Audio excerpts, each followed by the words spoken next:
that they did. I'd like to go back to that place because I do remember it being some of the best tacos we've had. The Jamaica, what's it called? Hibiscus tacos. Well, my favorite, those were good, but my favorite was the Rajas tacos in Mexico City. That kind of little place. Ooh.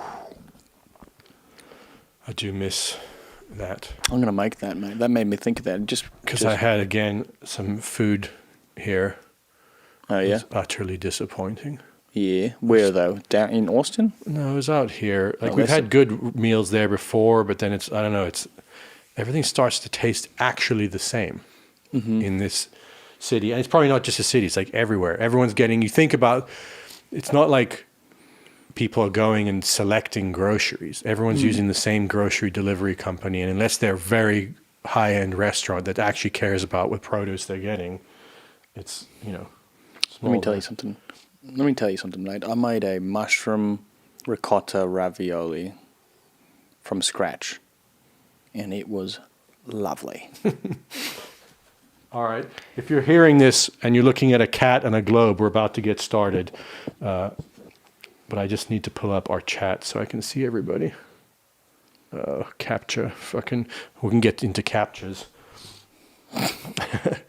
Hey, let me guess. This is episode 55 of The Front Lounge with Congos. Our guest today is, let me guess, someone you met at Sam's. Yes. Put it on the auto switcher there, Joe. There we go. Our guest today is Brooks Hamilton, AI aficionado, pool player extraordinaire, coffee connoisseur, and writer, I guess. Is that That's fair. Okay. Yeah. Yeah, I mean, we met at Sam's, and then we just got to talking about there's a lot of common ground about what we like to talk about. And pool really is one of those games that I feel like in the right environment, I've now appreciate the game, obviously for its own sake, but also because it attracts the variety of people I tend to like, Like even our mutual friend Brian, I had no idea what he was really like, and I was like, yeah, I guess I kind of like that guy. He's all right. He's very quiet. And then finally that one night when you left Sam's and I talked to him, I was like, oh, this guy's fucking fascinating. Pool is eternal, it says on the chat. Yeah. Pool is eternal. It is. It's there are certain games, chess is one of them. Go obviously is older than chess. Yeah. They are such well-designed games that they are like self-renewing, and pool is one of those games, I think. Yeah, I think what's interesting about pool is you also have that physical element to it, as well as the mental and mathematical part of it. Mm-hmm. It's like if you had to have chess control, where your thought experiments had to actually play out. As I'm sure Kings probably did, as portrayed in a bunch of comedy movies of, knight to e4, and then someone goes and cuts someone's head off. Before we go anywhere, it's like a joke. You met him at Sam's, but tell everyone's listening for the first time, what is Sam's and what is so fucking special or funny or weird and cool about that place? Because it is a real vortex. I've only been there a couple times because I got a newish baby and I'm a lazy person, so I stay at home all the time. But what is it about that place? Sam's is unique. I went there several times. I was like, nah, not for me. And then at the beginning of this year, after a number of kind of shifts and thinking a lot more, being a little bit of a different frame of mind, I went there and I thought, wait a minute, this may be the best American pub that there's ever been. And, when we think about pub, we think about that British phenomenon of old building, Guinness pints, everybody kind of sitting, talking quietly. But this is it is a uniquely American and like Austin institution in that when you walk in, it's small, it's old, nothing is much changed. There's a woman who apparently has had a reserved seat there for the last 40 years. But the big differences are there's a band, there's a dance floor, there's a nice little pool area, and very comfortable seating. So it's just entirely different from that British tradition. Yeah. But there's a quality to it that makes it feel that this is what I'm not a huge fan of this phrase, but it is what it is. There is no changing the authenticity of what it's representing there. So it's kind of like the Platonic, unchanging eternity that everything else is the mirror of in the cave. Is that what you're saying? Well, maybe as put by our mutual friend with face tattoos, he said there are two things that power South Austin. And those two things are Barton Springs Pool and Sam's. Yeah, and Penny, right? Penny's like the river that runs through the middle of Sam's, because I've thought about this a lot, because Penny is who? That's Penny's the lady, the former owner. Former owner, yeah, and she is there almost. I don't think I've ever not seen her there, right? Like she sits in that corner seat and watches the band. And if you're standing in her way, she kind of looks at you like, "What the fuck are you doing? Get out of my way!" It's like a friendly Twin Peaks vibe. Yes. Like I don't get particularly any sinister thing. Maybe there is something lurking, but it's got some of the same weirdness occurring. I mean, I've been under the deck there. Like, I feel like I'm more intimately familiar with Sam's than a lot of people, because someone dropped their weed pen down there, and they're like, and they were going, "Oh, I don't think I can get that." So I went under the deck, and I was like, I'm going to get to know Sam's a little better. And then I've been through the back and got coffees from there. So I feel like I know it, better than your average outsider. It really is a Twin Peaksy type of unique place. It's got a very unique backstory. I mean, again, like I've not gone out a lot here, but if I had guests from out of town or our friends came to visit from South Africa, it's probably the first place you take them to say, what's Austin like? You could take them anywhere. You could take them to the tech broy areas, but I think what's funny though? It's actually not what Austin is like. No, it's what perhaps the idea of Austin is like, in the same way that when you say America, there's an idea of America, and then there's all the manifestations of America. Yeah, because the other, like, I won't name names just in case, but like the other venues in town, which also to a degree epitomize Austin, I feel there's lots of things I don't like about them, and that objectively there are things I don't like about Sam's. Like, it feels like it's falling apart. There's endless holes in the ceiling. The carpets probably haven't been washed in 40 years, but that's all inconsequential compared to the set of priorities that they actually have. Like, the piano broke, it was fixed the next day, right? So the PA sounds good. PA is excellent. The owner re-tipped all the pool cues. So from my perspective, all of the shortcomings of Sam's, all they are is an indication of the pure priorities that they have. Great value structure. Yeah, exactly. One of my personal favorite aspects of it is the urinals, and it's not the urinals, it's that as you're at the urinal, if you look up, there's a photo of just looking like old piping. You're like, why did somebody take a photo of rusted piping and then mount it above a urinal? And the answer is, that was the urinal that was there before. Yeah. Sam sounds like the radium in Joburg. Holy shit. Yes. It's not quite that, but there is absolutely a thread there. Yes, the Radium is one of the oldest live music beer halls in Johannesburg, which is a fairly old city, Johannesburg. And we went there. I mean, the last time we were there was 2016, and we went there and chatted with the owner and got a bit of the history there. Yeah. The cool thing they had at the Radium was all those.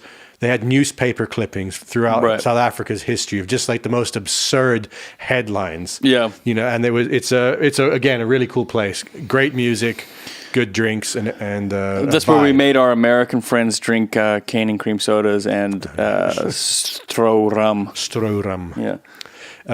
I guess every city's got that. All the people in Chicago talk about Malort. Which is like their drink, their dare drink, finish at night here. Straw rum is the South African one. It's Austrian, but yeah. Oh yeah, Austrian, but it might as well be South African. Austrian sounds a lot scarier. It's 180 for you, Brooks. It's 180 proof rum that people drink at the end of a night of drinking because they want to Yeah, die. first one to Kind of, hospital loses, sort of thing. I do remember Johnny's wife. We were somewhere there, and we got shots of straw rum, and we all drank it. And she goes, "It's not that bad." And 10 minutes later, she was shit faced. It was like, Not even. It was quicker. Just it hits you just like that.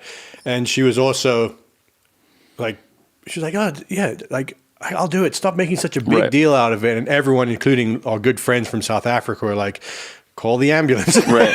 There's a guy you should meet. I know he's a professor of pharmacology at UT, and I was talking to him. He was talking to me about this phenomenon, which is that if your blood alcohol level rises quickly enough, it creates a kind of euphoria. There's a hysteresis in everything and in enzymatic activity in the body. And he was basically talking about the phenomenon of a small dose causing one effect, a medium dose causing another effect, and a large dose causing an effect you didn't necessarily anticipate.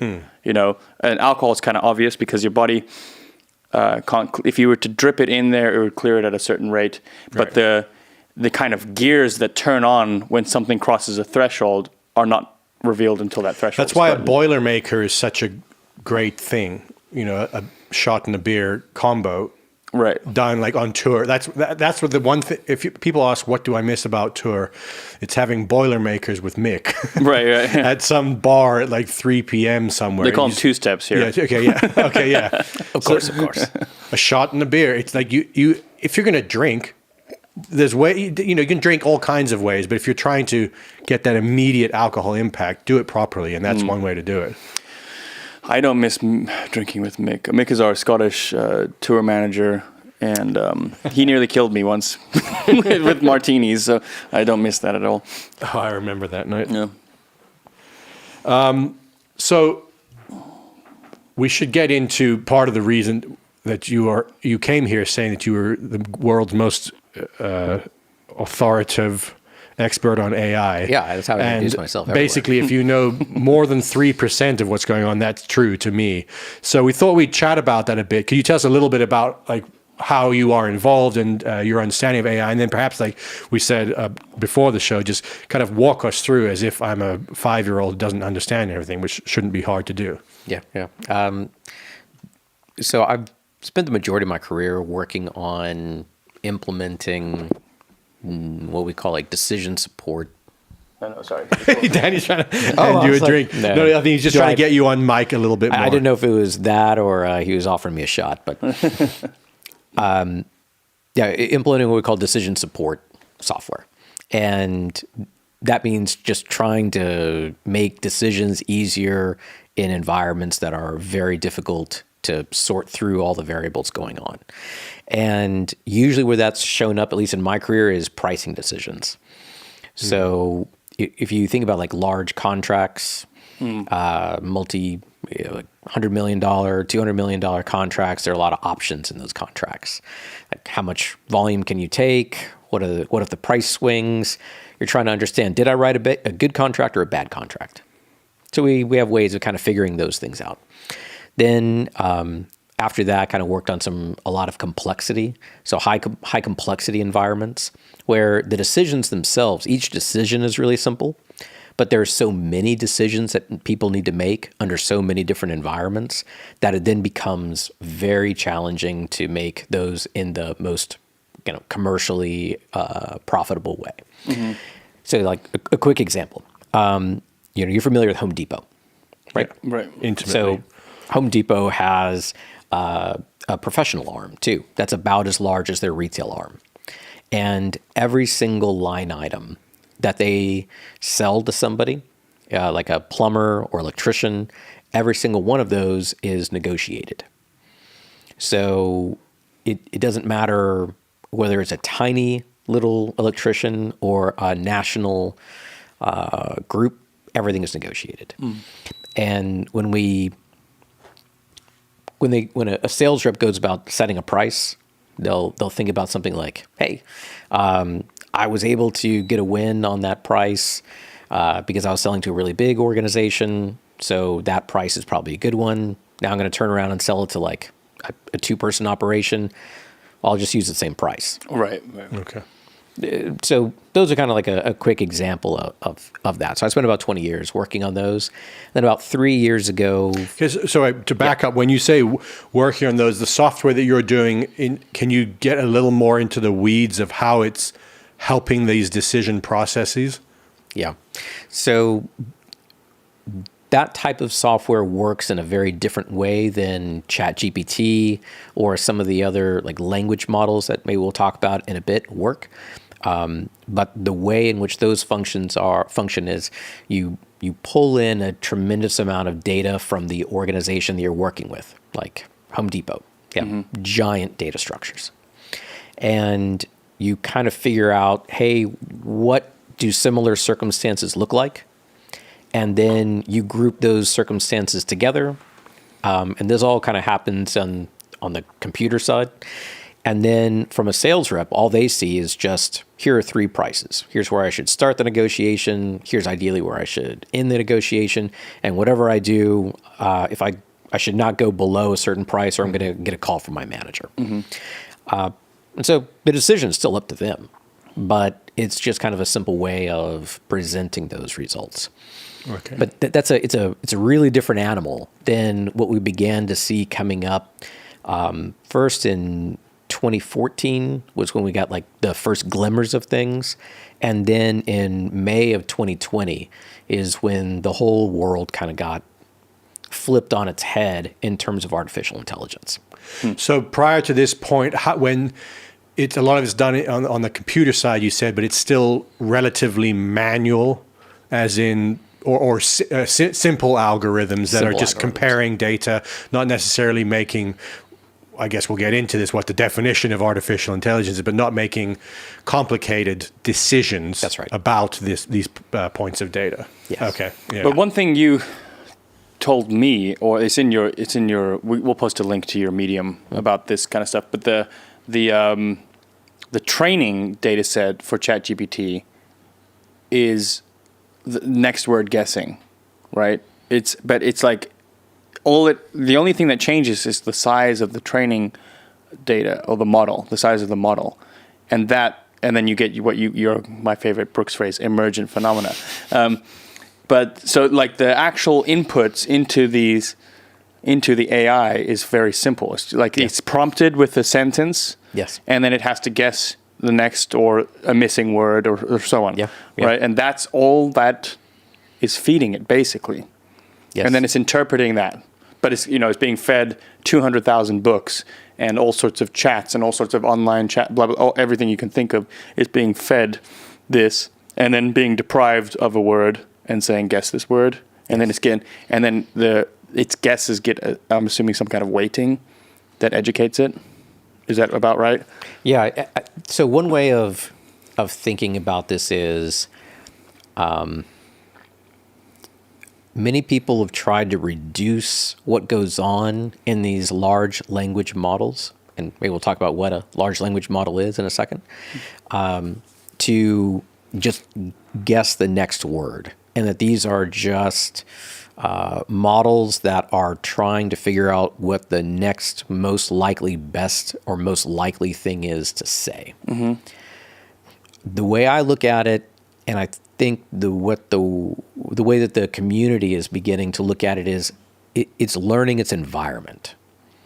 And just like when, if you think about your child, when they were really young, their behaviors seem to be kind of random. Mm-hmm. And then over time, they begin to put things together more and more about their environment. Who feeds them, who gives them safety, who gives them love, how they can be warm, how they can take care of themselves. But they have to figure that out from this, at first, incoherent mess of inputs coming into them. Mm-hmm.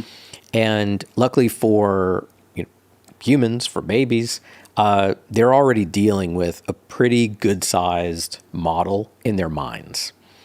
And there's probably something that's instinctual there as well. But language models are doing something similar to that, in that they're learning their environment, but their environment is limited exclusively to text. Mm-hmm. And the inputs that are coming into them. So they are predicting what the next best thing is to say. However, they probably have a very rich understanding of the text and the implications of that text that is occurring as they're producing a result for us. So a question that immediately comes to me it's probably a tangent. We don't need to go too far down, but when you think about a baby that's making decisions, there's certain built-in value systems prior to even influence. And now we can get pretty deep into where prior begins, because the influence begins probably before birth, it probably begins before conception, it begins at the beginning of time. But for the sake of argument, when they come out, they come with a set of values. Yeah. How are the values determined within a language model? That's our values of what we want to be selected. Can you talk a little bit about that? Yeah. So this entire area of study is known as safety research. And the part that I think we're maybe talking about here is alignment within safety. So it is, there are two types of alignment. One is, how do I know that what my values are reflected in your values, Johnny? And it could be that I think my values are well reflected. And then we would say, great, we're aligned. That means that more likely we can trust each other as we go about making decisions, because I know that your value structure is going to be similar to mine. And we have ways as people of trying to validate these things, but we also know that you might be bullshitting me. You might be hiding part of your values from me for some longer term purpose. We can kind of think about it as like, what's the long-term con on this?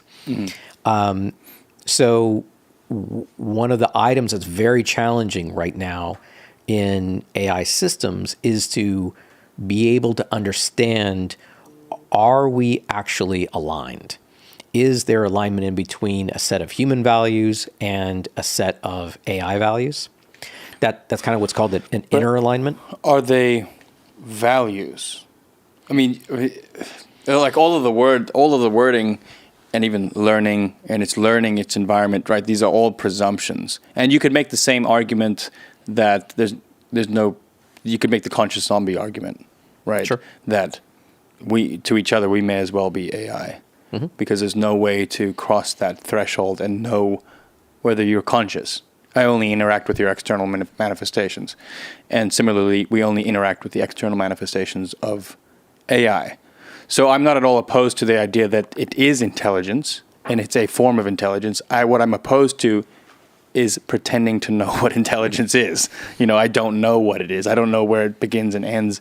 And maybe intelligence is an inherent property of reality, and that we are artificially trying to bound it to humans. So I'm not one of these people who are AI it's not learning, it's not this, it's not that. It's like, well, we don't know. We don't even know what learning is from a human or from a life perspective. So I don't know why I would say that it's impossible for a computer to learn. Well, I think people that are too quick to dismiss the idea that it is intelligence have never thought about their own thought, and the fact that there's no proof that anything I've said isn't basically just from a reduced set of data that came before me. Right. What's so interesting to me is that it's such a perennial problem, regardless of the current state of technology, that the Greek people used soma as opposed to body. The internal experience of your body is not the same as another body. Whereas in Western thought, we walk around thinking, I'm me and they're them, and we're the same. But you're not, because you are inside out, and they are outside in. So it's not dissimilar. It's always back to that problem of consciousness and the fact that you can't seem to escape your own consciousness. But I mean, we're getting derailed down to philosophy. It's more like the kind of To me, it's almost impossible to discuss it without going into that thing, which I know we should try and actually just understand the mechanics of what we're talking about. But it's like my brain keeps going, like I can't hear a word like decision or learn and not think, well, what is the fundamental mechanism that makes a choice? I guess we should leave it there because we're not going to answer that. But, you know, that's where my brain goes on it. R. Sanchez 11 says philosophical zombies. Yeah, that's about right. Yeah. So if we go back just a second to the question about alignment, and one of the challenges of alignment is I can't look into your mind and know for certain what you think. We don't have that capability.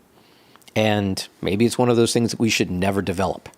I mean, I think they're trying to. I think, you know, we're not far off from remotely being able to at least get some sense of people's thought remotely of their brainwave activity. Obviously, it's probably a pretty deep well that, you know, you can keep things pretty deep inside yourself. That might be a far off from understanding, but I think they're trying. Yeah, actually, I think 2 months ago, there was a study, I believe it came out of Stanford, that showed you can generate images from brainwave activity. Right. Yeah. Which that's a little bit shocking and surprising. So maybe that does go a bit of the distance to verify alignment. But you know, we try to look at each other and say, "Oh, I know what they are thinking." We don't. We don't know what another person is thinking, and that's just another person that is biologically and experientially and from a time and geography standpoint very similar to us. So I agree with the other point you're making, Danny, of we do not know how a language model or some of the more sophisticated AI applications necessarily perceive the world, and how they go about kind of rationalizing it. This is I'm only going to talk in tangents today, but that it's an interesting question to think that to guess at how these algorithms or the AI is perceiving the world, to me, seems so far very much, like you're saying, on the tech side of things, it's on the intellectual aspect of human thought. And maybe they're very, very far advanced in understanding basically how humans think intellectually and linguistically. Now, what's a terrifying thought is that if we bring in scientists, computer scientists from the East who have a basis in understanding different centers of humans a little bit better and have that as an idea that there is an emotional component and there's a scientific aspect to that emotional component, is when they start learning and training on that aspect of things. Because I don't know if you've ever had the experience of reading, I mean, you must have, reading something from, I don't know, 50 years ago or 1,000 years ago, where it feels like it was written at you specifically, literally in your head. You hear it spoken to you, and there's a resonance that goes beyond just intellectual alignment. Yes. So now that must be something that is being thought and talked about and investigated from the AI perspective, is how to get into these other aspects of human existence beyond linguistic understanding. So one of the questions that I believe Stephen Wolfram has been raising. So if you are familiar with Wolfram Alpha, vaguely, it's great site to use if you need something to go from like natural language to something computed like how many miles in between Austin and London. Right. Did that. So I mean, I think that other search engines license their tech now, right? So that didn't he also, he invented Mathematica, and now the physics project, right? Yes. Yeah. Or the computational physics. Yeah. He's kind of a smart cookie. He got his doctorate from Caltech when he was 20, and Richard Feynman was his thesis advisor. So kind of a big deal. The piece that he's kind of trying to chase down right now is, have these language models cracked understanding the underlying semantics of language? So, we've kind of gone back and forth to say, is all of thinking encapsulated within language? And for a while, there have been various arguments like you can only imagine things that you can think about in linguistic terms. I don't agree with that standpoint, but that's what some have said. I think Stephen Wolfram's perspective is, it looks like there's a deeper semantic meaning and a deeper semantic dictionary, and perhaps a set of relationships that work well below the conscious or the linguistic level. And that is what allows the language models to be able to translate concepts from one area to another, but also it allows them to be able to translate linguistically very accurately between one language and another, whereas others were moving word to word to word. These are taking concepts from one language, moving it down to the semantic layer, so they understand, this is the true meaning of this. And now I'm going to move it back up to another language, whether that is a spoken language, like English or Chinese, or whether it is a non-spoken language, like Latin, or more interestingly, like Java or Go, some of the computer languages out there. Right. Go ahead. There's a kind of irony, which is that in order to think of this concept, I only think of it in terms of languages or analogies. But there's so many parallels, and there's an old idea. Plato was talking about Plato's forms. Jung was talking about archetypes as a kind of semantic or a form existence of predator-prey and everything that stems from that, right? So it's like the Vedantic pre-manifestation state, or like something that exists before, outside of time, outside of space-time as we understand it. Yeah, that so that's pretty interesting, and in the Vedantic stuff, they do talk about the idea that they say they derive their language from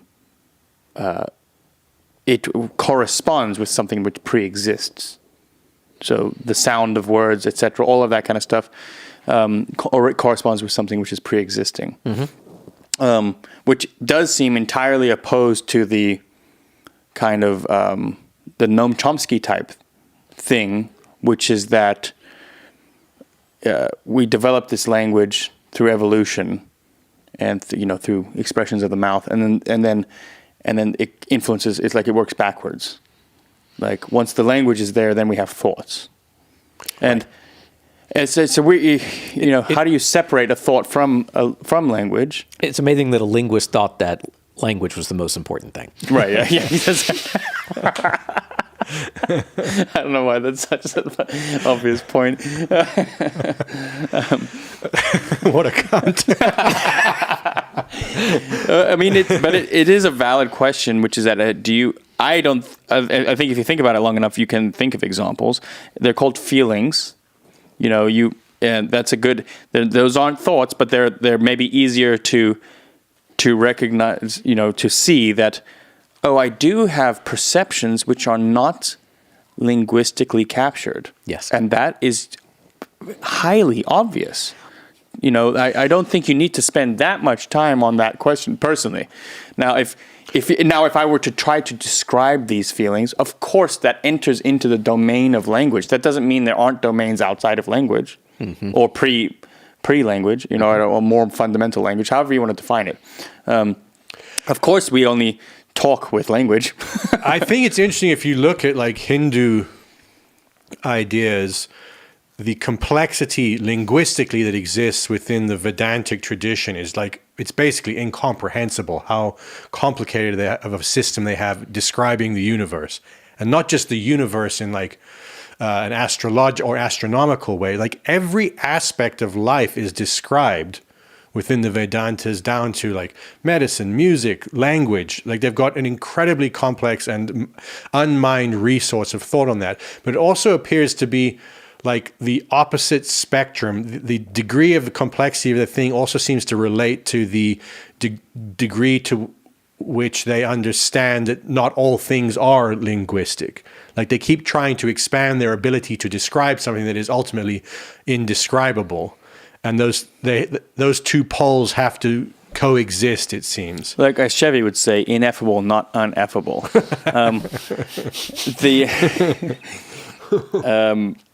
But yeah, I mean, the Wolfram idea is that there is a kind of a layer of some, like he differentiates between semantics and language, as in, yeah, and you said lower because you come from the programming world. Other people might say higher, right? Yes. Yeah. I guess it doesn't make a difference, but the parallel you're drawing there is between low-level languages and high-level languages, right? Yeah.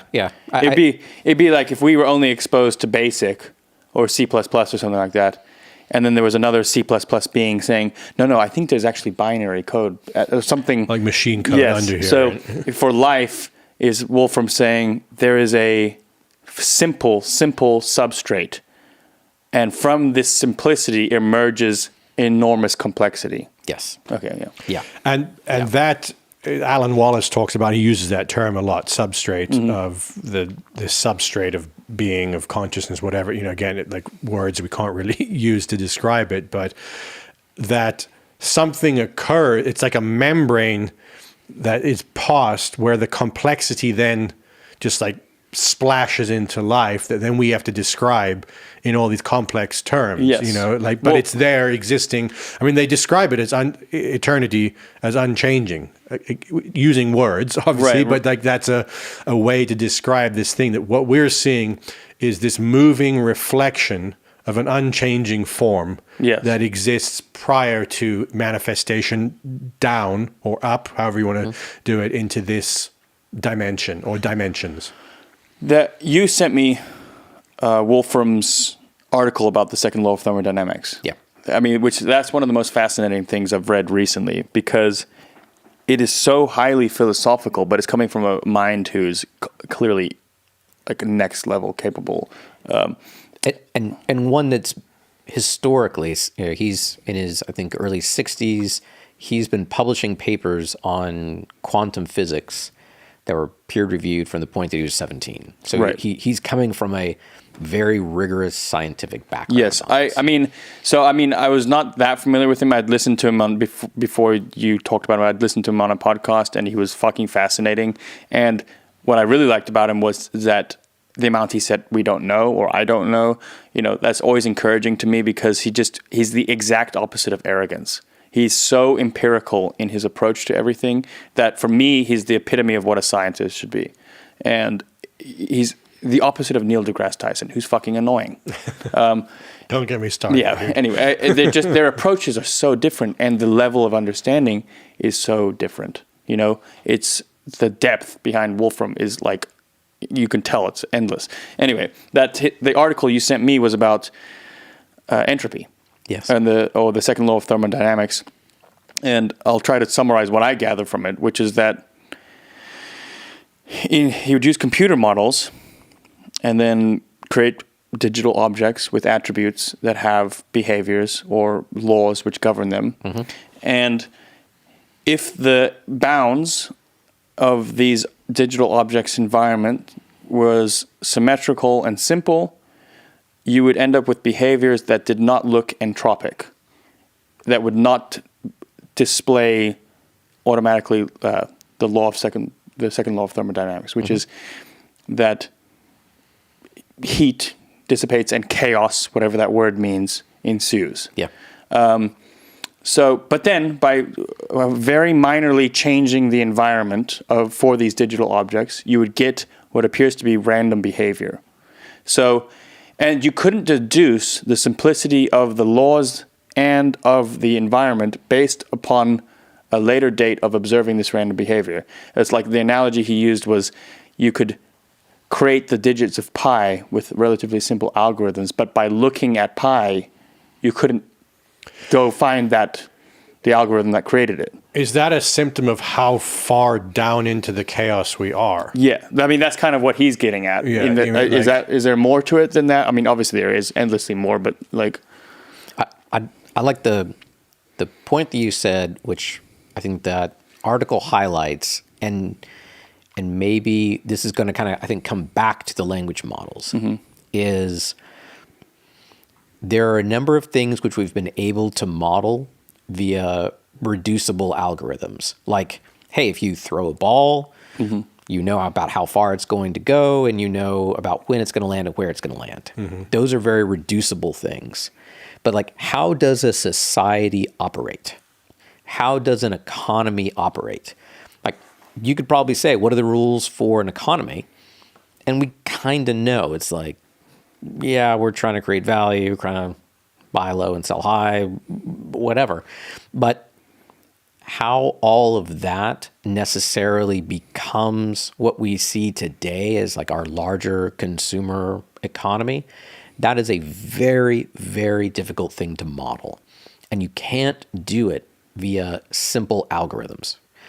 So what Wolfram is pointing to is to say these systems may be modelable, but the way in which they will be modeled is a very different approach from trying to reduce everything to a single algorithm. Instead, it's probably going to come by a device or a method which can look at the pattern and understand what the next steps in the pattern are going to be. Because it is deduced what those little core semantic building blocks are. And that's why when we think about language, like, why has language been so hard to model for years and years? Why is it so easy for a child to do and nearly impossible for a supercomputer to do? It's because the techniques that we'd been using were very much reducibility techniques rather than let's look at the pattern and try to and create devices that will understand that full pattern and then understand what comes next in it. But it's not just it's not quite so simple. Right. But I mean, it makes me think of us as basically these devices. We are these devices which constantly, if we're awake or if we are conscious, we are constantly incorporating the past. And it's an indication of being alive, which is that, yes, patterns exist. There is such a thing as reducibility, but there's another side to life which requires that you don't attempt to reduce.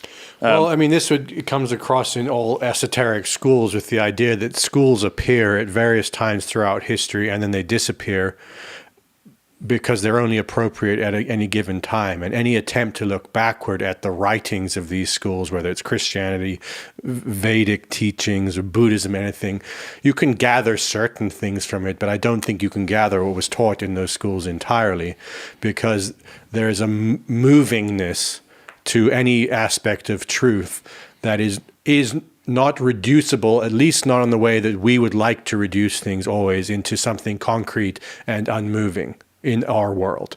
And so maybe it's interesting to hear that people are now trying that approach, or at least having that thought in mind, that if we're going to try to understand the most complex machines we know of humans, that we have to have a more fluid approach to it. Well, a really different approach. There was something you mentioned a while back, Johnny, about what is it about the ordering of matter a certain way that creates learning. So what we know for sure is, or maybe not for sure, but it's as much as one can know things, that we are learning entities, and we also know that we've created learning entities in these, I think most recently demonstrated, these language models. They learn. There's no doubt about it. If you were to like pull By one all up right definitions of learning, right? We don't that as much as we can describe what learning is. It's still a mystery what it is, right? Well, yeah. How would you define it as the ability to self-synthesize new outcomes or something along those lines? It is typically that when presented, there are kind of two forms of it most commonly mentioned. One is that when presented with the same context, you can guess what's going to happen next in the sequence.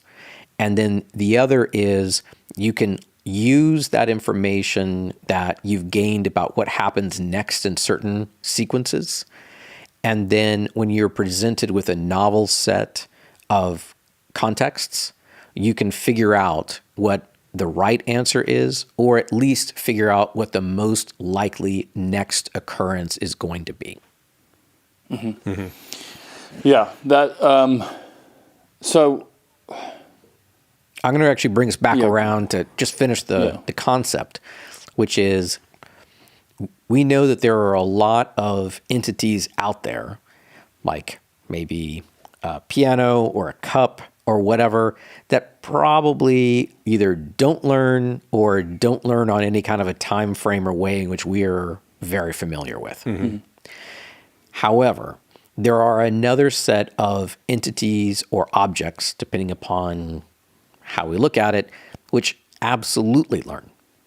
So what is it about that particular arrangement of matter that causes in this universe a group of matter to learn versus a group of matter to not learn? So the one thing in this second law of thermodynamics article, one of the more fascinating kind of analogies he drew was in certain of his models, he could set them up in a way that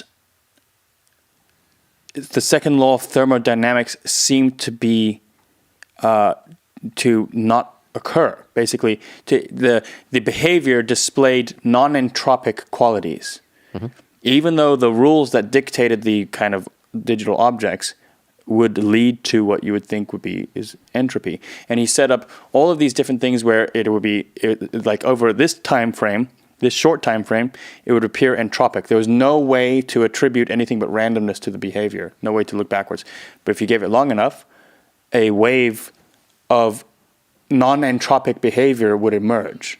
So are we and our learning things, or whatever these learning objects are they kind of self-organizing, and is there really no distinction in reality between randomness and organized material? So is our attribution, our use of the word random, our use of the word organized, our use of the word learning, are they all just words that don't have anything to do with reality, which is that reality is all the same everywhere, in some sense, you know? Yeah, I follow. So there's the second part of that question may be a little more difficult for me to answer, but the first part, there is something that's that maybe points to the answer. So when training these both large models as well as when they've trained really small models, there's something called convergence. All convergence means is it gets the answer right more often. And sometimes when you're training these models, if you kind of see like maybe it starts off here not doing very well in terms of getting the right answer, and then it goes up after it learns and learns and learns and is presented with more things, then it gets to be better. And then after that, what they notice is after a certain amount of time, it crashes. And it stays actually fairly low for some time. And then there's something that happens that's called double descent, which it all of a sudden snaps back up and snaps up to a point where it is now able to answer the questions much more accurately than it could earlier in the training.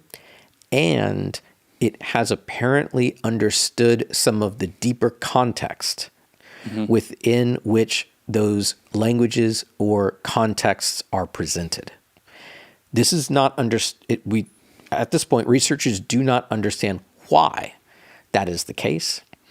And from what I understand, it was an accident, the way that it was discovered the first time. It sounds like penicillin. It's like the Jungian dream world or something. Like there's a subconscious within even something that we would categorize as mechanical, like a computer, that there is a subconscious state of being into which things go and new connections are made. It's like when you watch your kid, you can teach them all day, and then 3 weeks later they come back and have leapfrogged something you've taught them or didn't think you taught them, and it just came from what we would call nowhere. Right. But it's obviously, it's not nowhere, but that's the best we can do to describe it. But that phenomenon of a kind of critical mass or a Rubicon or a quantum leap or whatever word you want to use for it, even in evolution, Stephen Jay Gould called it punctuated equilibrium. There's all sorts of parallels to this phenomenon of an explosion of new behavior and new life and new understanding, and nonlinear. It's nonlinear. It's non. So that it seems to be everywhere. So it shouldn't be surprising that it exists in AI and in large language models, because maybe that's a function of reality. I mean, I think of like Willow, 100th monkey experiment. Yeah, exactly. That critical mass phenomenon, like Willow, it's kind of related, but like I used to not allow her on my bed without a blanket, and so I'd only done it a number of times, maybe 10 or 20 times. I'd put the blanket up and say, "Come on up, Willow," and then one day she hopped up there and she was looking at me like this with no blanket. I said, "No, get off the bed, get off the bed." And she went and grabbed her blanket, brought it up onto the bed, and she displayed, I thought, like remarkable intelligence, because that would never taught. I'd never taught her to bring the blanket up there, so she went and just did it. She put the two things together. What I started to wonder, though, is like, what the fuck is going on in her mind? Does she understand that this is a prerequisite for being on the bed? Is that how she thinks of it? Does she think I want the blanket? Does she there's no way to know what is motivating her. She's just made a link. Yeah. And this is created, she's like, blanket, bed, these are linked. These objects go together. Right. See, everything always just ends up going back to the big unanswerable questions for me, because like we can see that all forms that we observe, all objects seem to be trying to make connections based on laws that appear to exist. And if you were to go back to let's just go to a Big Bang for now. Let's say that's what is real or what's true. Like there's still some unknowable underlying thing that speaks the first law into effect. Some people call that God even. How dare they? But that's where it's interesting from the perspective that this is where we're arriving at now in terms of AI and computer. Like we're getting to such a high level of understanding that we're scratching at the surface of what it is humans understand, perhaps. And inevitably, when you get to where the end of what humans understand, they have to get back to this big unanswerable question that has to be approached from a different thing. What is the first law that causes two electrons to do what they want to do? Or what's pre-electron? What even is a law? Exactly. We observe the law now, 14 billion years later. Yeah, this is the reason I intentionally if I'm talking to religious people, I'll avoid the word God. But if I'm talking to secular people, I use the word God intentionally, because God is a kind of placeholder word for what Wolfram calls computational irreducibility, right? And he says we're computationally bound beings. We are. Right, that's very easy to understand that we are that. But the fact that he's so open and so obsessed with irreducibility is what I find very interesting about him. And I remember on the podcast I heard him talking about, it was about COVID stuff, because he was like, we tried to model what policies would lead to what and how the virus would spread. And he basically was like, it was too difficult. We couldn't do it. I was like, okay, so you're one of the smartest people on earth, and you reached the conclusion that you couldn't model this. And you and he just said it straight up. And I was like, oh, it's so refreshing to hear someone so smart admit that they don't know. It's such evidence that he's smart, Yeah. This is kind of related, but we've talked about it before, the aperiodic art, like Islamic art. Right. That's a really interesting artistic expression, clearly not just artistic, of this phenomenon of like trying to create something that is not pattern detectable. Like, how would you even think about going about But it to clearly do that? displays a pattern. But that also displays a comes from, pattern, but not. You know, it's like an actual, a visualized paradox. Yes, but in all sorts of Islamic art, there are intentional imperfections and it comes from the religious idea that only God is perfect. And these are all bad words for and irreducibility is one of them. It's all a bad word for whatever that is, the unknown, the unknowable, and being at ease with what's not known.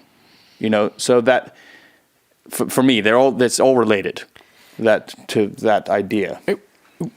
So the most recent large language models that have come up, and let me go ahead and just define what that is, because it's going to play into this directly. So a large language model is a AI system which is based on an abstraction of the brain, an abstraction of a neuron, and has been trained, at least for language, on text in just the way you were talking about earlier, Danny, of guess next. Mm-hmm. Once the model has been scaled up to a certain size or gone through a certain amount of training and kind of seen enough examples, then at that point, it is able to handle more and more general concepts. So when it starts off, it can do things like guess the next word, or complete a sentence, or make a paragraph, or get punctuation in the right spot. Once it gets to a larger size, like 60 billion parameters, then it can do some things like answer questions, create a narrative. Then once it gets to a still larger size, it can create stories, larger narratives, translate, create computer code. Then once it moves up to very large, like roughly 500 billion parameters, then what we see it being able to do is use proverbs, create proverbs, and create funny jokes, explain why the jokes are funny. Theory of mind stuff as well, right? And create, exactly, theory of mind, which means it can take into account different people's perceptions when those different people have very subtly different information in mind. Mm-hmm. And it includes that language model at the time that it is executing, having its own perspective of itself. So it is creating a narrative about itself. It has attachment to that narrative, and it very clearly is able to differentiate with itself versus others and know whether other people are working in alignment with its own interests. It's the Hofstadter thing. It's a strange loop. It's like a... Well, so it's like the first division of a being. Right. This is to go from what is like, it's not even binary. I guess it's binary in like a computer sense, you know, but it's to self-observe it's like a 3-part easiest way to think about it is like when we have talked about consciousness, the word that we don't say but is implicit in there is human level consciousness. Mm-hmm. But it is actually probably more helpful to think about it as a continuum. Yeah. That consciousness, that learning, intelligence, all of these things are not binary. They're not yes or no. It is at what level of ability does it have to be conscious or to experience consciousness or to be able to answer certain kind of pieces of intelligence. So kind of going back to that question of irreducibility and to knowing our bounds. When the most recent version of ChatGPT came out, so that's working off of the version 4 language model, what they were able to use were basically top human tests like MCAT, graduate tests, law degrees, law certifications. They were basically throwing anything and everything that humans use to evaluate intelligence. And what they found is over time, it went from performing not very well, like bottom quarter of people, which is still not bad, that might be where I score, up to the 10th percentile. And in some cases, the very top percentile. So now we have models that perform as well as not just a human, but as well in certain domains as all of humanity. Okay, so but this let me just finish one last thing in it, which is now those same testers, as they're testing the next set of models, are running into a huge problem, which is how do you test something That's smarter than you. which is smarter than you? Yeah. That's hilarious. Well, and that's where, as a egotistical artist, is that perhaps the final frontier and domain? Is these is art, comedy? They're multidisciplinary. No, massage. Well, no, I mean That's the final domain. No, I've thought about this because you you mean to be able to actually sense. masseuses are not going to be out of work. There's no machine yet that will. They might do things that people can't do, but people are always going to be want touch. That's irreducible. Well, that's what I'm getting at. Is there an aspect in the most aspirational aspects of art and music that is? I wouldn't even say like there's probably nothing that's going to be safe in terms of AI's ability to basically get it and perhaps exceed it.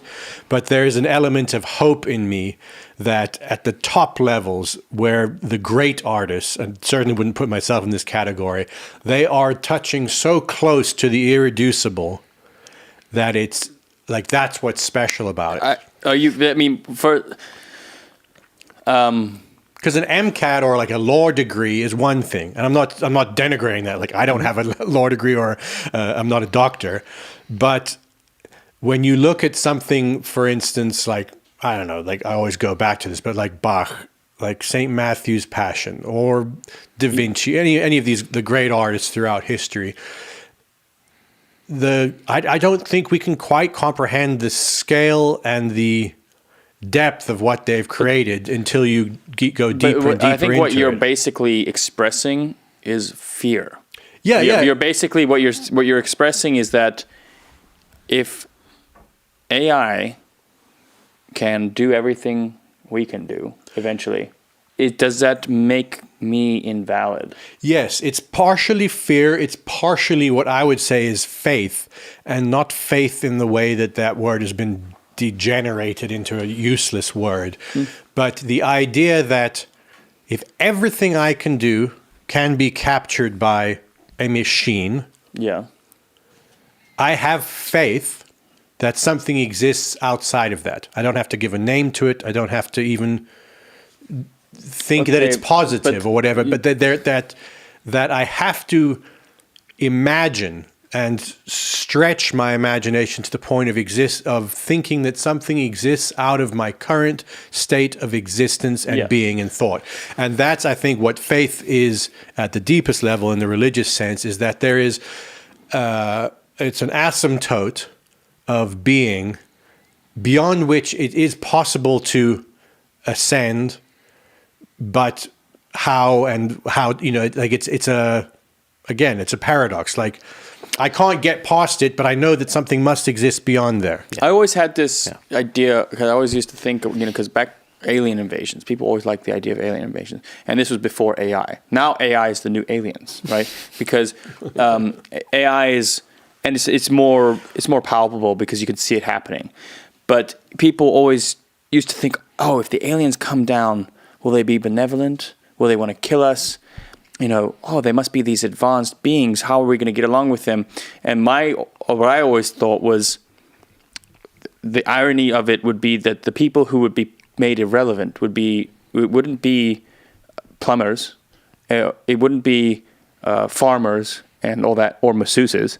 It would be the intelligentsia. The intelligentsia would be the first people to lose their jobs if a higher intelligence came down, because aliens would be going, oh God, is this really what they think about physics? You know, aliens wouldn't be going, oh no, why are they doing massages? They would understand that that's inherently valuable. Massages, but yeah, awesome, guys. Exactly. How do we get out on that? You know, or cooking or this or that, things that are actually so valuable and so commonplace, but because they're commonplace, you know, we take them for granted as not valuable, and we attribute value to thought or intelligentsia or to this.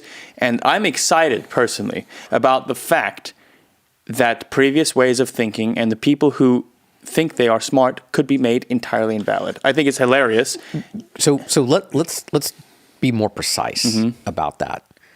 Is it people who are smart, or is it a different set of people to whom we are allocating significant economic value? Exactly. But yes, the point is that it's that point, which is that we are too obsessed with attributing value to people and to ourselves. There's an infatuation with pseudo complexity, basically. But it's not just. It relates to our. If you want to be an optimist about it, let's say AI did, or aliens, or this or that. Let's say it invalidated everything that I've ever created. Mm-hmm. That is a potential starting point for a new way of being, which is that I needn't identify with what I create. There's a potential there, which is that maybe we all have inherent value, and not maybe, that's literally provable. That's one of my problems with atheism, is that how do you reconcile cause and effect? Rant. Yeah, how do you reconcile cause and effect and atheism? Mm-hmm. Because if there are laws which dictate behavior, and cause and effect is one of them, well, first of all, how do you separate a cause from an effect? The Bhagavad Gita talks about working without concern for the fruits of your labor, and there's a linguistic way of saying to try and work without concern for cause and effect. Yeah, but that's not quite where I'm going. Where I'm going is, the question to atheists is always whether or not there's a God. But it's kind of goofy question before you establish whether or not there's a self. So that's a later question. Mm-hmm. You know, it's almost an irrelevant question. It's like, why are you asking whether there's do you exist? And if you exist, but if you think about it... Atheism is like a toddler. It's like the first stage of rebellion. Mm-hmm. It's necessary, but you have to grow up from being 2 years old. And I don't mean that condescendingly. I mean it extremely condescendingly because it's a necessary stage. I think you have to go through. You have to reject. But then you have to move on to what the next question is and to try to move beyond that. Because I see it with my 2-year-old. She's going through the phase now of no and but maybe, don't want to do all rather that. Than obsessing, which is one of my favorite topics, which is to make, depending on the environment, I like picking on atheists, but now, but that's just because they're there. No, you could make the same argument about religious people, or me, or scientists, or anybody. I want to get back to this idea that your hope is that art is special. Not art. I don't mean art itself. Art is mechanical. Okay. What I mean is that I think, and again, there's a hopeful, faithful / fearful aspect to it, is that I feel like I have perceived something that suggests the beyond. Right. I would say, and that's a good. I agree with what you're saying. That's what AI is actually. It's showing. It's going to separate the wheat from the chaff. It's already doing it because, like you're saying, if it can pass fucking law exams, and on the music side, already what they're doing is it can make a record as good as Drake. Like, fine, that's fine. That's a fairly high proficiency. It's scratching the surface of where I think that can go. Yes. And it's coming. Like, we're not going to outrun it for the most part, but I do have. And again, it could be as simple as like stupid or blind faith, but I have some part of me that feels like there is something beyond there. Not my art or, music or art in general. Most of that is the working of machines. We can see it. Like, I know what every song sounds like, and we all write the same song because I heard this. Like, it's all mechanical. There's nothing special in art, generally. But generally doesn't describe the transcendent. So is your sense that we may be on the cusp of discovering something entirely new, something transcendent, as you said, because we're bringing entities or objects into being which are inherently more capable than not just a single person, but all of humanity cumulatively. Yes. I think what it is reaching the pinnacle of mechanical capability. It's the concept of dying to yourself. Kind of. It's the concept that you can die before you die. Mm-hmm. And what dies is your attachment to your current version of yourself and whatever value you arbitrarily attribute to that. And, like, as an antidote to people who get, like, depressed, so, like, the analogy I would use if I was talking to some of these people sometimes is, and they're often, like, highly rational, secular people who... And what they recognize, through their partial view of reality, is their insignificance, because they think quantitatively. They think, if you have any astronomical bent, if you recognize the size and power of the sun and the earth, and if you have the ability to wrap your head around quantities well, and that's where you stop, it can lead to a very depressive state. Then you should probably start drinking pretty heavily. Right, yeah. Yeah, because you start thinking quantitatively. But at the other end of that spectrum, if they're scientifically bent, they'll believe that matter can't be created or destroyed. So what you've done now is eliminated scale with that thought. You've said that all matter is equally important. And all states of matter are equally important. So what are you depressed about? Well, you see, there's an interesting Sufi story written by Idris Shah that describes a river flowing into a desert, and eventually the river dries up and it loses all hope of reaching the ocean. And the point of the story is that in order for the river to reach the ocean, it has to change its state from flowing water into evaporated water to reach the clouds and then be dropped into the ocean. Right. And it's a amazingly profound little children's idea. And I think, that's where AI immediately is pushing us, at least thought-wise, is that maybe we're reaching the end of thought. And that's a good thing. It's the end of lawyers. Yeah, it's fucking exciting. And I'm saying that part with total false confidence, because part of me is also fucking terrified at the fact that we may have no place in this new world. Yeah, but again, to have a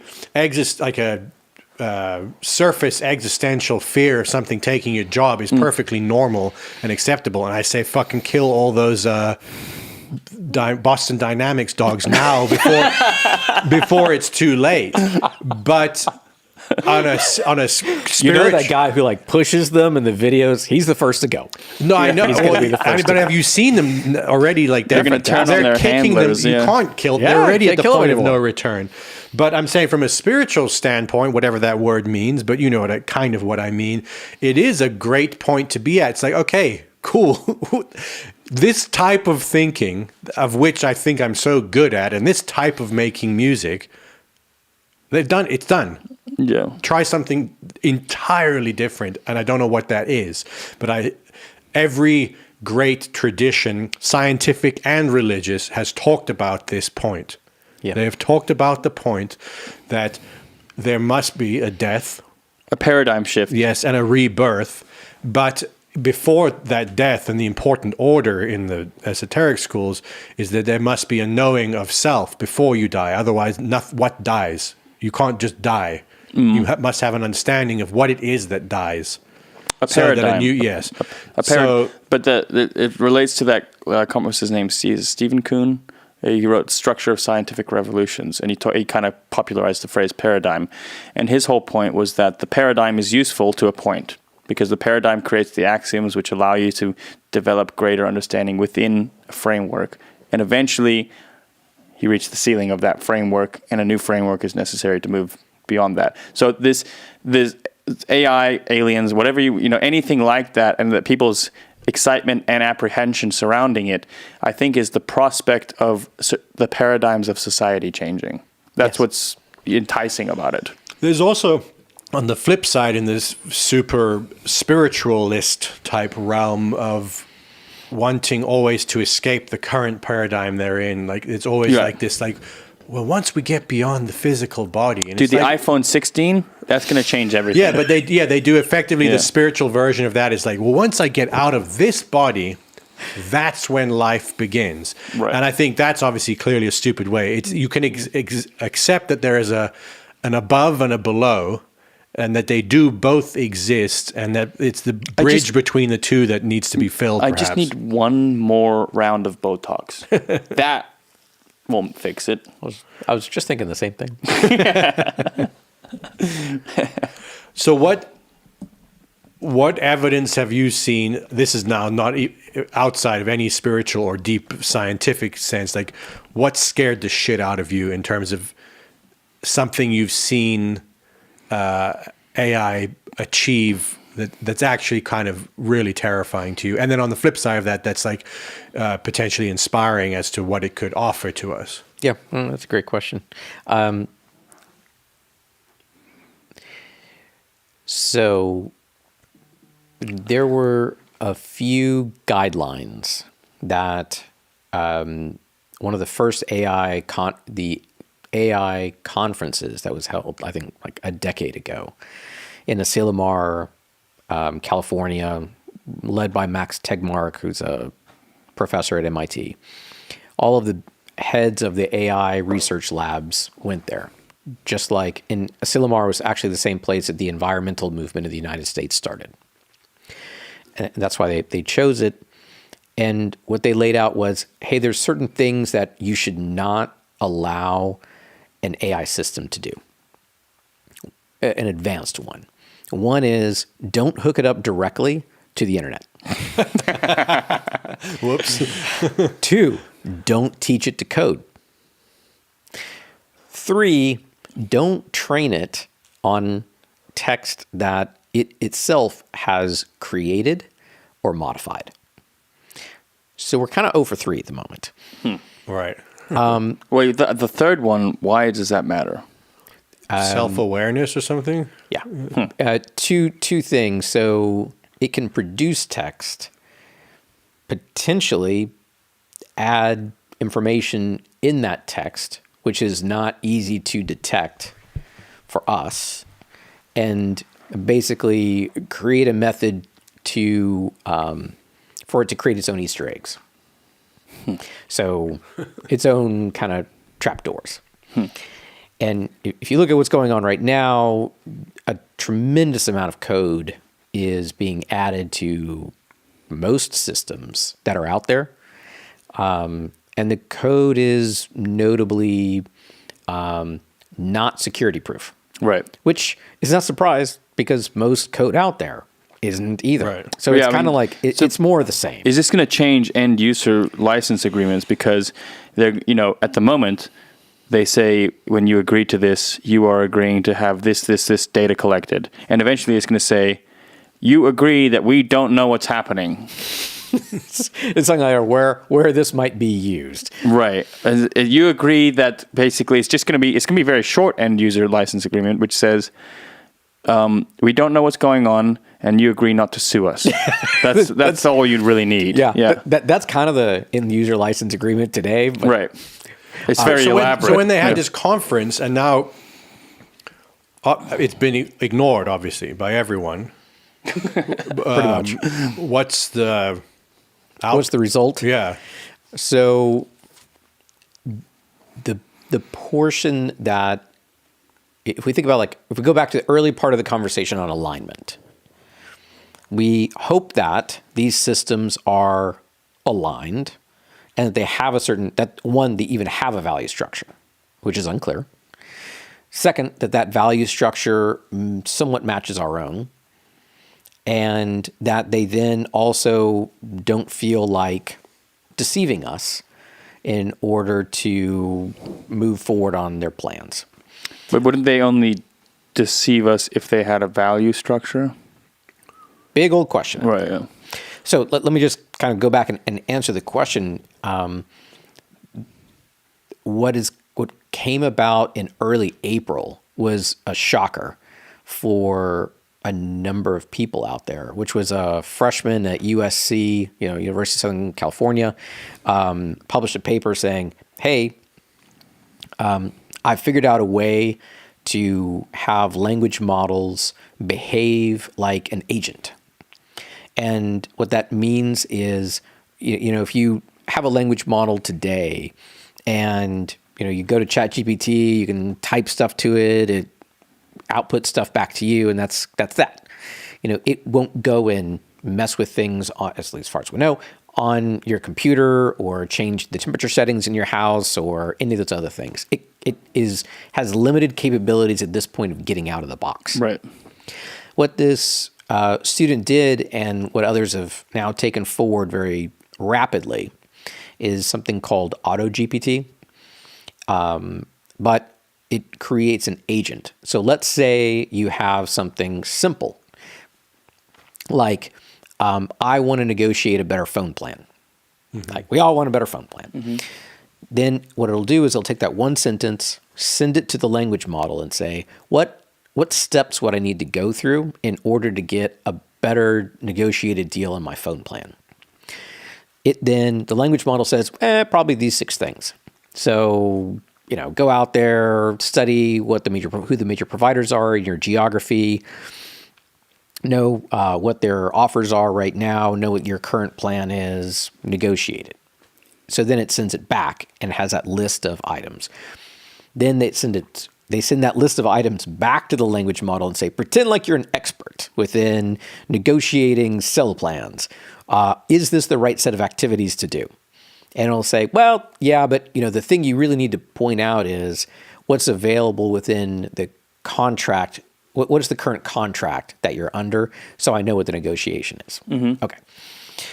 Then it goes back and it breaks that one task, the first task of know what your current plan is, into subplans. And it then also has access to your account, which people have to purposefully do. And they also would have access to the internet. So it can go out and monitor these things. So it goes out, does the research, then it emails each of those providers or creates a chat session with them using your account, your email. It monitors it. It will then negotiate back and forth with the sales rep on the other side and finally present you with an option saying, hey, I found a better one. It's 20% off what you're paying today. Go do it. Right. So, that's just a simple use case. You can scale that all the way up and down in terms of level of sophistication, complexity, and hierarchy. Right. The fascinating part is when this came out, there was one database provider that was being used, free one. And they said they were creating about 100 free database instances a day max. They put out a note 3 weeks ago saying that are now at 10,000 new instances being created per day, and they see that number rapidly increasing. So what this means is there are either a lot of people out there who are creating these, or that is just part of the workflow of these agents themselves, is to go create these instances on the way to creating enough agents to go execute the plan that's needed. So the one of the other kind of tripwires along the way is, even if you're able to give it access, make sure the access to the internet is locked down. And so the positive and negative there is, the positive is great. We can now go do any number of tasks that would have just been a pain, and have them automated. I mean, I can envision this government's working with device manufacturers to have a biometric aspect of access to the internet, and that they're going to reserve these AI agents for their own purposes to do the work that they want to do, in terms of collecting data on their citizens. But that's crazy. Well, you're going to have some proof of human thing. How? I don't know, but it would like biometrics. What underlies biometrics? Digital files. Right. Mm-hmm. Digital files are also inherently corruptible. Right, but it would have to be something of there would be a capture device, a physical capture device, where input is necessary from a human. That it's going to be a cat and mouse game where you keep trying to find new ways to prove humanity to do certain things. But obviously, how do you do that? I have no. This is all out of my depth, but I could picture that all major websites complying with certain limitations. For example, if this digital person, is inputting data at a rate that is not believable, they're not a human.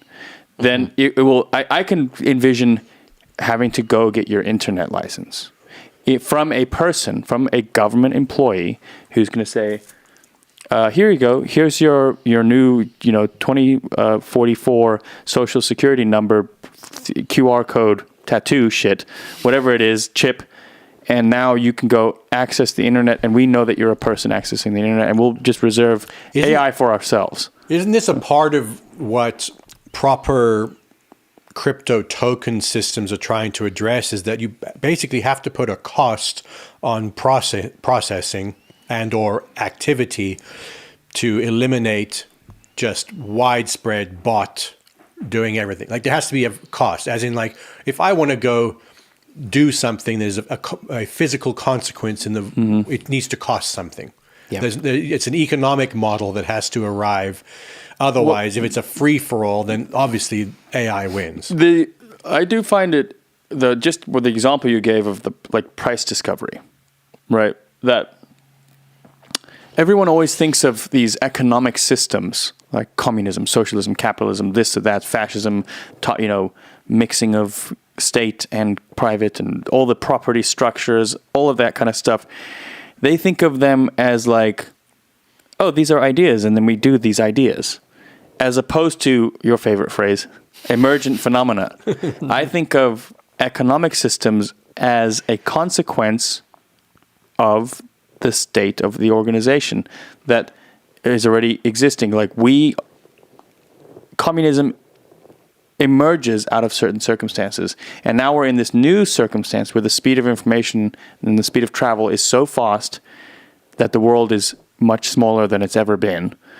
And the economic systems and the governing systems that arise out of it are going to be so different, and we can't anticipate them. And they're a product of fundamental technologies, travel and speed of communication and all that kind of stuff. And, capitalism as an idea, maybe that's more related to to ship travel. Yeah, steam engines. Yeah, and that boats kind of, yeah. and maybe communism is related to how much of your country is still based in agriculture. How many people are employed as farmers? That's going to lead you to become a communist or this or that. And whereas people are so attached to their idea of how governance should work, and they don't see it as just a consequence of other things. What if we were to go the other way around? And Which is? what I mean by that is, what if we have the agency incorrect? What if we have the cause and effect wrong? Mm-hmm. So we've looked at this as, here are the circumstances, here are the people involved. Those things have created the concepts, and it means that people need to behave a certain way or think a certain way in order for that concept to grow. Mm-hmm. What if it's the other way around? What if it is, and this is kind of radical and unproven, and just we're in Brooks fairy tale land at the moment. What if it's a matter of that concept has agency? Yes, And like a meme. yes. Yeah. And it begins to acquire resources and push within the substrate that it works in, which is humanity, or humanity's shared thoughts. Right. Are you, is the question, are you smoking the cigarette or is the cigarette smoking you? Is that effectively the... It is. Okay. Yes. I mean, there's obviously, maybe it's neither. Are we growing cars? Or Maybe there is no difference between cause and effect. Because without even getting into having to reverse the arrow of time, like maybe there's just such bigger causes and effects affecting humanity that's another way to look at it. Like this is all moving in some grand direction for whatever, aliens, or there's another star that's trying to eat our galaxy. You know, like it's happening at such a grand scale that we are seeing like these tiny ripples and thinking It's the George Carlin bit about plastic. He's like, he's like, maybe the Earth wants plastic, and that's the only fucking purpose that humans serve. Is that, and then once we've made enough plastic, the Earth will get rid of us. and enjoy its hoard of plastic. Yeah. I mean, you have to try to imagine a giant being looking over Earth, like an actual being. I mean, like the way we look over ant piles, Right. and trying to determine what it is they're doing. Well, you opened up the idea that consciousness is a continuum. Yeah. And you know, we're getting real into fairy tale land here, Brooks. You're going through a kind of you're having a rebirth. As a former computer person, now you're turning into you're waiting for those full moon parties. From geek to philosopher. Yeah. But that's my program. That's why I came on today. It's 6 easy steps. You're gonna love it. Yeah. Geek Squad, that's gonna turn into a fucking cult 200 years from now. It's not gonna End of the year. If consciousness is a continuum, then what, like, you could imagine that the sun is some a highly advanced being. Could well be. Yeah, I mean, we can't imagine life without it. Mm-hmm. All the energy on Earth comes from it. Mm-hmm.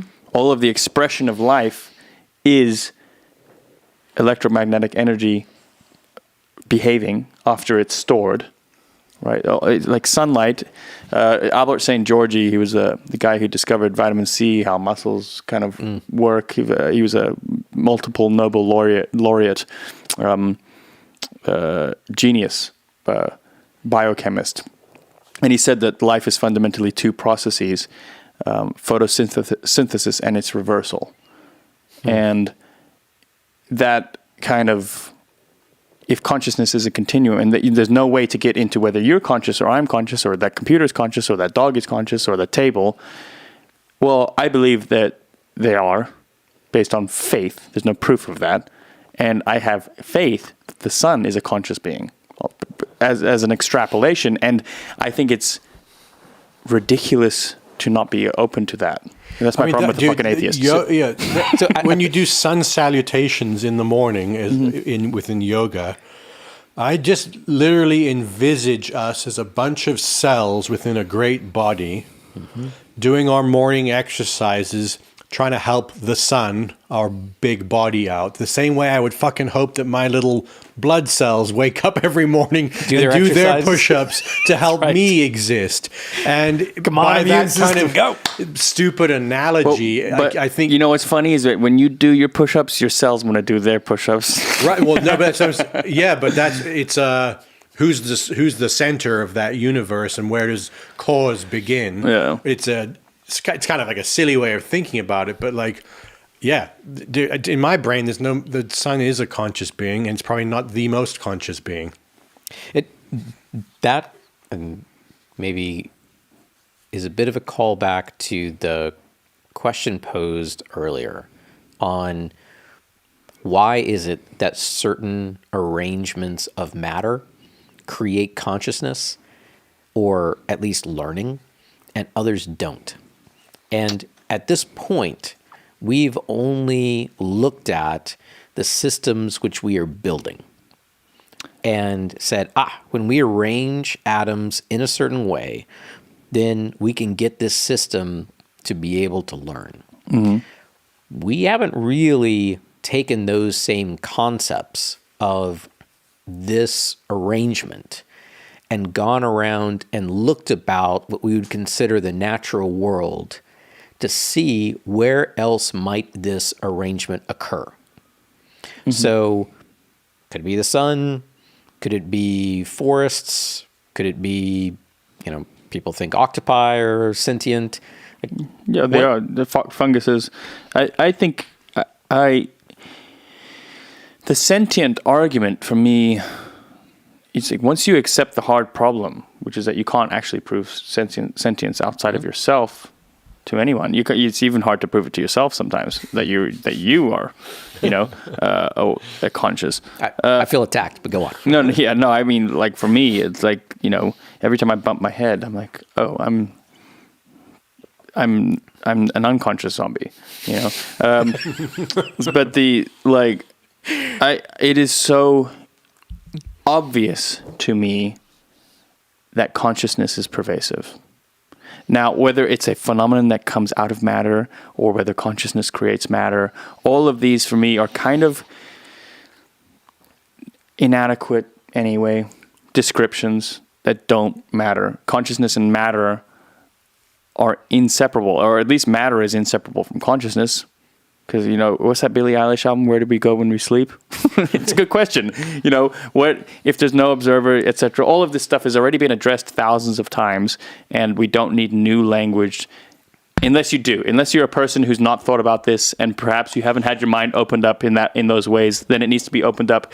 But then the task changes from breaking your preformed ideas of how things work into inducing a different state of seeing that could allow for a different kind of understanding.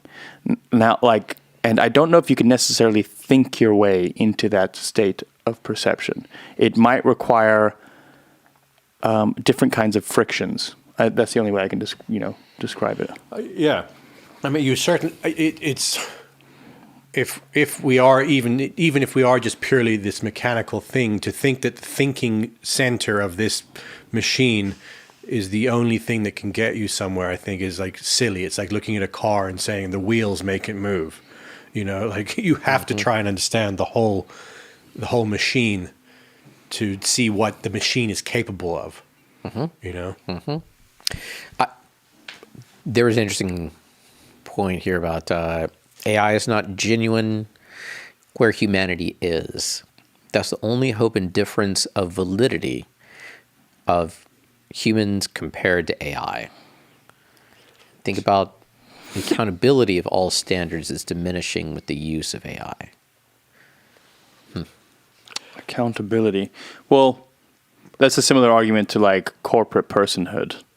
That when it's a corporation, you remove culpability, right? And there's all sorts of social type experiments of this kind of thing, which is when you create some distance between the crime and the person, people are much more willing to commit the crime. Like they would have people, self-report on how many questions they got right, and then for each question they got right, they get $1 on these little little, and people would lie at a certain rate, and then if they would answer, and then if they redeemed a token, which was then redeemable for $1. So if there was one extra step of separation between the money and the lying, they were much more willing to lie.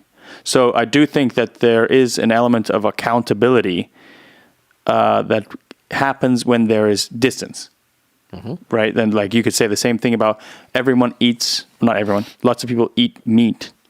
No one wants to kill the cow. That's... Well, it's like, would you rather shoot someone in the face or drone strike 10 people? Which person? Dick Cheney can answer that. He's done both. He's like, yeah. He's like, why shoot first? Would you rather shoot someone in the face and get them to apologize or drone strike 10 people? I was just thinking, the distance thing applies to Dick Cheney as well, because he's a Republican down the line. And then it's like, well, what do you think about gay marriage? He's like, oh, that should be legal. And he's like, well, why? And he goes, oh, my daughter's gay, I guess. It's like, oh, so the proximity... that's the old. It's the old experiment. What's it called? The bridge. What is that? That bridge experiment. Like you're on your way to a party and it's a drowning child as you're crossing a bridge, and the guy doesn't save the child and he says, "Well, it's going to be late." And everyone looks at him like he's a psychopath. But it just highlights the issue of proximity and as it relates to accountability or morality or whatever.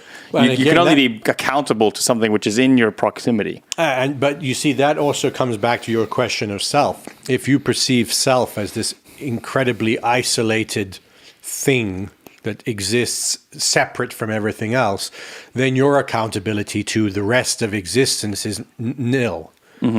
And on the flip side of it, I guess the aim would be to have accountability to everything, which I don't think necessarily means like go save every drowning bee, But there is an element of that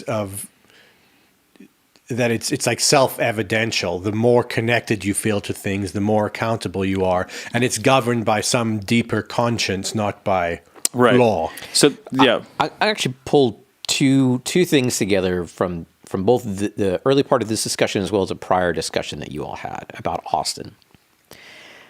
So you all noted that when you came to Austin, you encountered something that you had not before, which was a willingness of people to be, to be open to each other, and to be open to a shared community.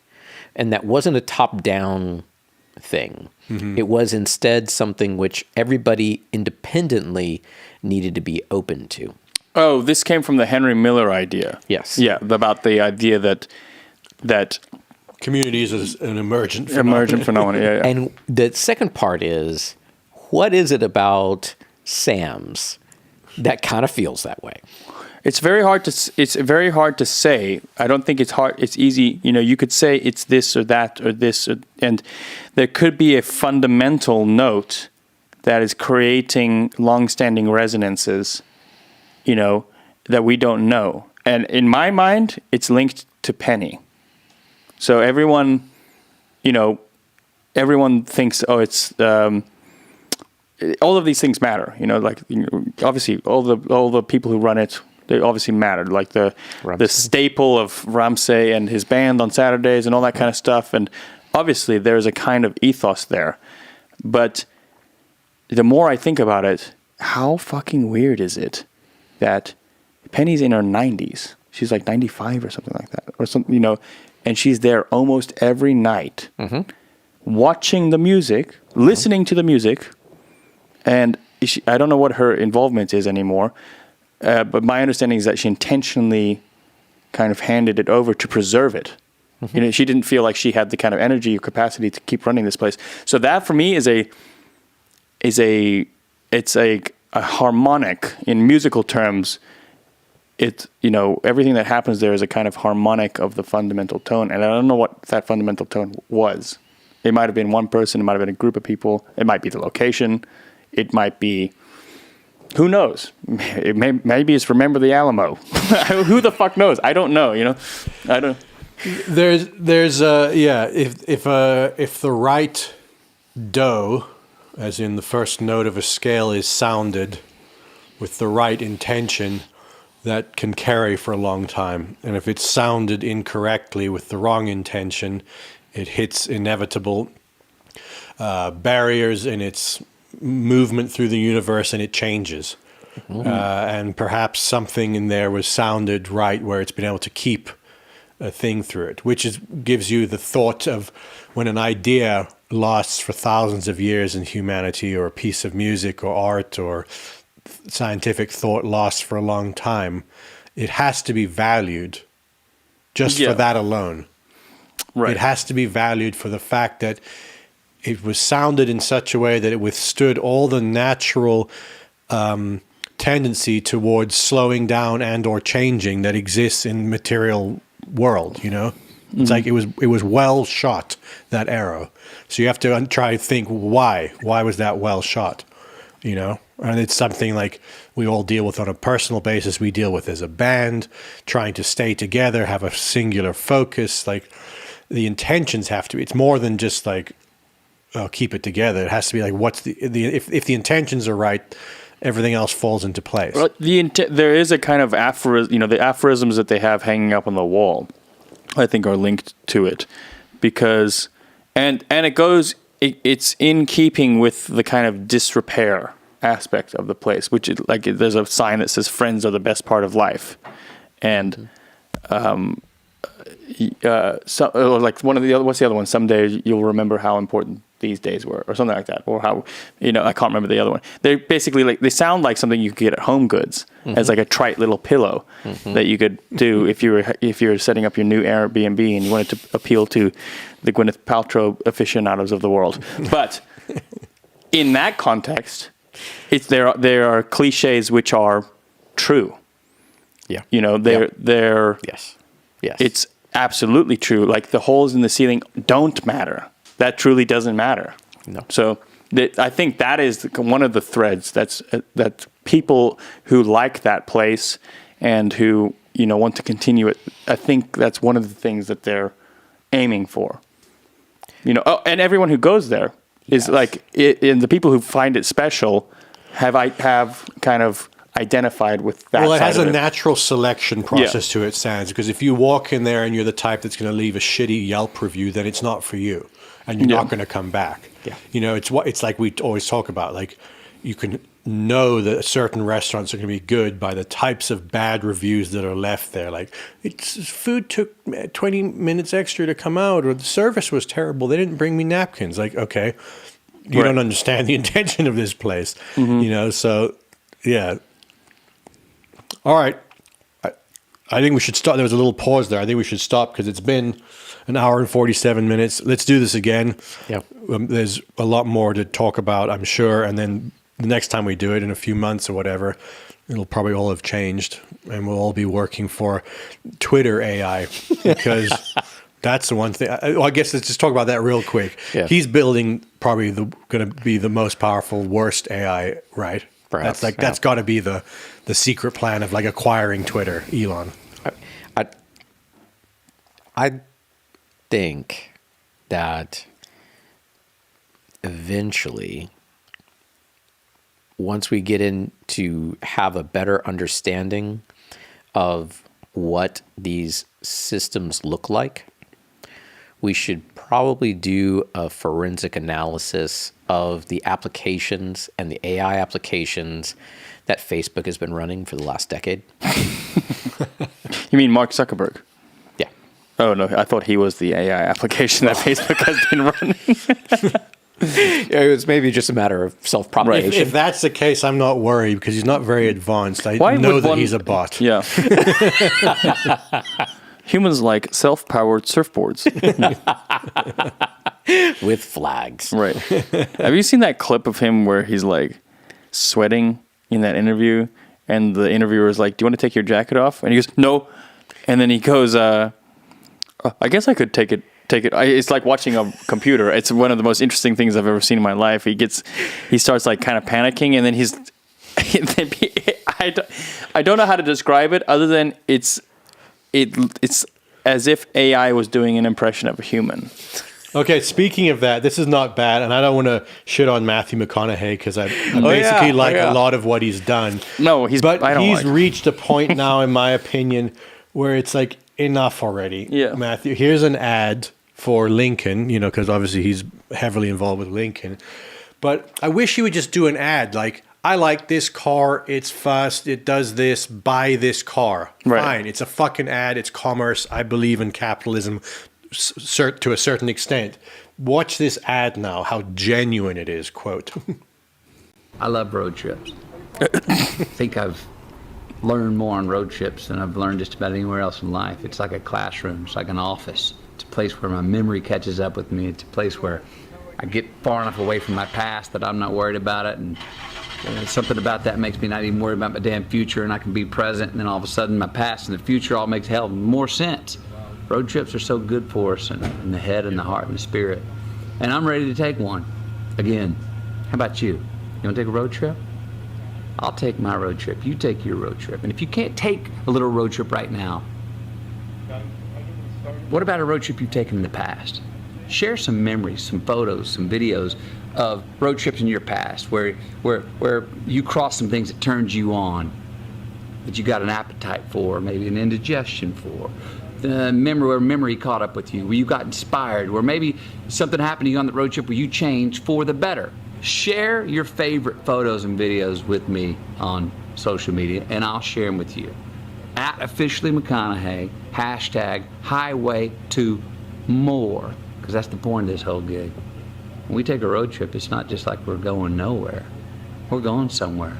Hopefully trying to get more out of where we're going and be more of ourselves when we get back.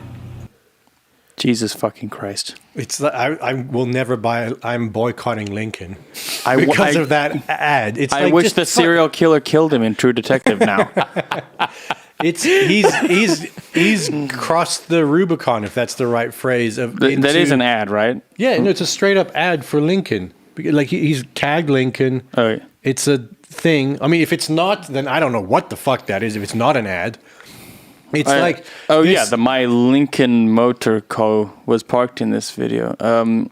It's I hate that worse than crass advertising. Yeah, it's something about it. It's like stupidly sneaky, because who doesn't know it's an ad, and who's still buying his like rootsy thing? It's weird, because I think he actually is kind of a lot of him seems like a cool guy. It's just weird that it's captured him or something. The only way to actually criticize this would be to be offered the amount of money he was offered for that and turn it down. Which we've done that. We've done that. I mean, not the amount of but money. we regretted it. No, some of them I didn't regret. No, the Pizza Hut thing we regretted. No, I don't regret that one. I do.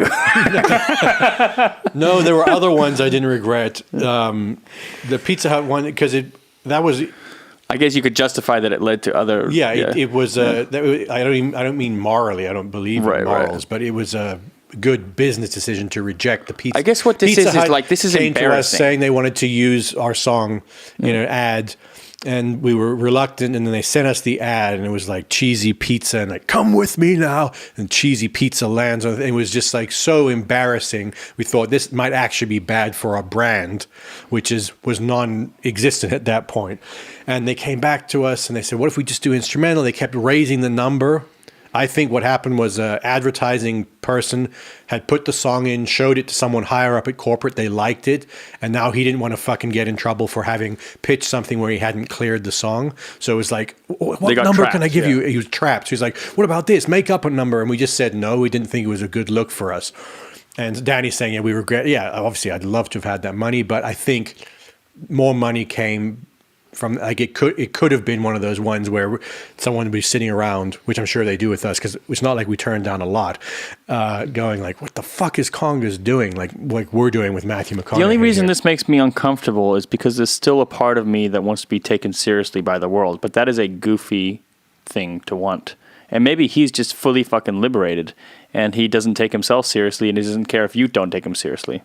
I'd like to believe that, but I know exactly what you're talking about, where there's someone like a Marlon Brando who will go make the biggest piece of shit movie, be reading the script off his co-actors' heads, that he's sticking it to their heads. He's like, I don't care about acting. I'm making money. Like, I don't care. From him, fine, I get it. That's just like whatever. Make money, make a mockery of the entire thing. This doesn't feel like a mockery of it. Feels like he still believes like, well, if I'm going to do a Lincoln ad, I want it to feel Authentic, soulful and authentic. Well, like when Bob Dylan did his like whatever he did, American Express type stuff, it's fucking hilarious to me because he's still he's just Bob Dylan. Like he can basically do no wrong. I get, maybe it's like I don't know. It makes me. The way he's looking at me makes me uncomfortable. That's what I'm saying. I'm actually comparing him to like DJ Khaled. I'm starting to appreciate DJ Khaled the best. Way more. Yeah. Just honest, crass commercialism is so refreshing. Exactly. Like when DJ Khaled will be what did he do? I saw an ad for John Daly has like vodka drinks, like in a can, and DJ Khaled goes, John Daly, vodka drink.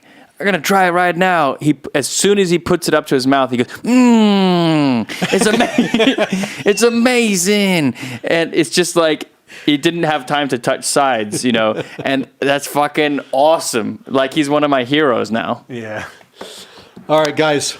We'll post links to your Medium so they can go actually read in more depth about AI and all topics concerning that. Yeah. And we'll be back probably next week with another podcast, and we need to do some breakdowns of some tracks that we've done recently, Surfing USA and Let's Run Away. We'll probably get to those next week. Join the Discord, which is congos.com/Discord.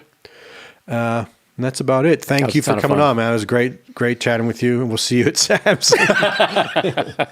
All right, see you guys. See you guys.